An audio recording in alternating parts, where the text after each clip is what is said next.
اللهم في يوم الجمعة نسألك أن ترحم ميتنا وأن تنزله منزلا مباركا وأنت خير المنزلين. اللهم آنسه في وحدته وفي وحشته وفي غربته. اللهم أنزله منازل الصديقين والشهداء والصالحين، واجعل قبره روضة من رياض الجنة، ولا تجعله حفرة من حفر النار.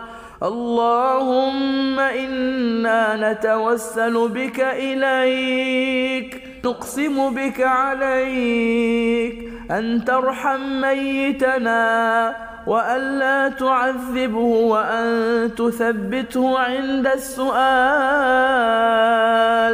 اللهم إنا لنا أخا هو الآن في ذمتك وحبل جوارك، فقه اللهم فتنة القبر وعذاب النار، واغفر له وارحمه إنك أنت الغفور الرحيم.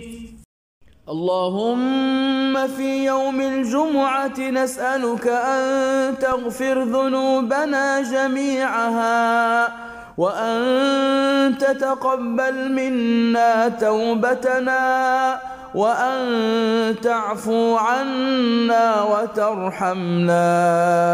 اللهم اغفر ذنوبي واستر عيوبي واعف عن خطاياي، وتجاوز عن تقصيري وإسرافي في أمري. اللهم إنا نسألك الجنة وما قرب إليها من قول أو عمل، ونعوذ بك من النار وما قرب إليها من قول أو عمل، وأكرمنا بمغفرتك وتفضل علينا بعفوك يا عفو يا غفور يا ذا الفضل والإحسان. اللهم قنا عذابك يوم تبعث عبادك،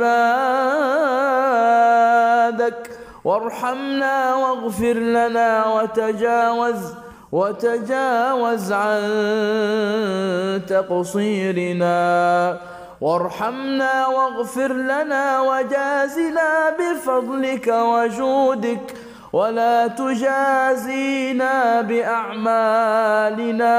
اللهم إني أسألك العفو والعافية في الدنيا والآخرة، وأسألك اللهم قلبا سليما وفكرا قويما، وأرجوك يا رب أن تصرف عني هموم الدنيا، وتبعد عني الرزايا والبلايا والخطوب. اللهم إنا نسألك فرجا للمهمومين وراحة للمكروبين، وأن تصرف عنهم الأذى، وأن تريح عقولهم وتسعد قلوبهم وتشرح صدورهم.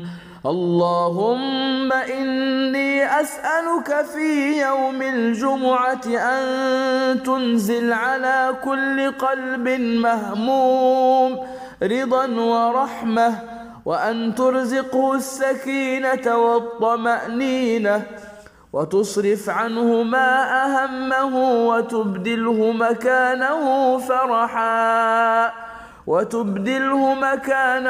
فرحا وفرجا وسرورا.